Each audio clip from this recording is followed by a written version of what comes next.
સમાચારમાં આગળ વાત કરીશું ખેડાથી ખેડાના અમૂલ ડેરીમાં ચૂંટણીને 2 મહિના બાકી હોય તે પહેલા જ લાંબા સમય બાદ ચેરમેન અને વાઇસ ચેરમેનની વરણી કરવામાં આવી છે। જે અગાઉ અમૂલના પૂર્વ ચેરમેન અને રૂરલ બોડી સામે ભ્રષ્ટાચારના આક્ષેપો લાગ્યા હતા, ત્યારબાદ આ પદો ખાલી રહ્યા હતા। જે આજે અમૂલના ડિરેક્ટરો દ્વારા મતદાન કરીને નવા ચેરમેન અને વાઇસ ચેરમેનની પસંદગી કરવામાં આવી છે। જે વરણી બાદ શાસ્ત્રોક્ત વિધિ કરવામાં આવી છે અને એકબીજાને ગોળ ખવડાવી શુભેચ્છા પાઠવવામાં આવી હતી। ત્યારબાદ નવા ચેરમેન અને વાઇસ ચેરમેન દ્વારા પોતાની ખાલી પડેલી ખુરશી ગ્રહણ કરવામાં આવી હતી। જે અમૂલ ડેરીમાં ચેરમેન વાઇસ ચેરમેનની વરણી કરવામાં આવી છે। જે ચૂંટણી પહેલા અમૂલમાં મહત્વપૂર્ણ નિર્ણય લેવામાં આવ્યો હતો। ડિરેક્ટરોના મતથી નવી વરણી કરવામાં આવી છે। જે શાસ્ત્રોક્ત વિધિ સાથે પદ ગ્રહણ સમારોહ યોજાયો હતો, જેમાં ભ્રષ્ટાચારના આક્ષેપ બાદ ખાલી ખુરશી ભરાઈ ગયેલી જોવા મળી છે। અમૂલ ડેરીના વાઇસ ચેરમેન તરીકે તમારી નિમણૂક થઈ છે, એ બાબતે શું કહેશો? મારી નિમણૂક સહકારી ક્ષેત્રમાં હું જોડેલો હોવાથી કરી હોય એવું મને લાગે છે। 2 કે 3 વખત હું નિષ્ફળ પણ ગયો હતો।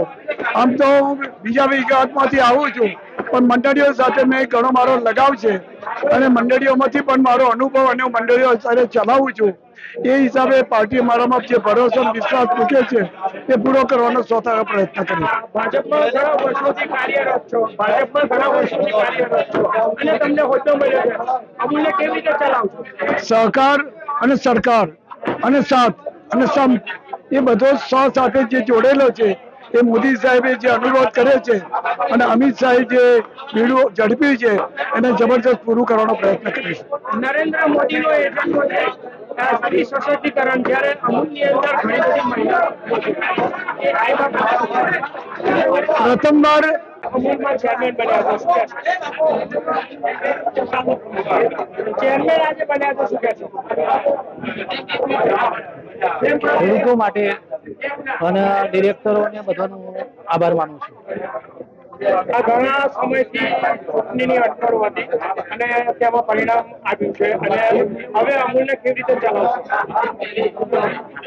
અમૂલને બધા ડિરેક્ટરો મળી અને સારું કામ કરીશું। નરેન્દ્ર મોદીનો એજન્ડો મહિલા સશક્તિકરણ અને અહીં મહિલાઓ વિપુલ પ્રમાણમાં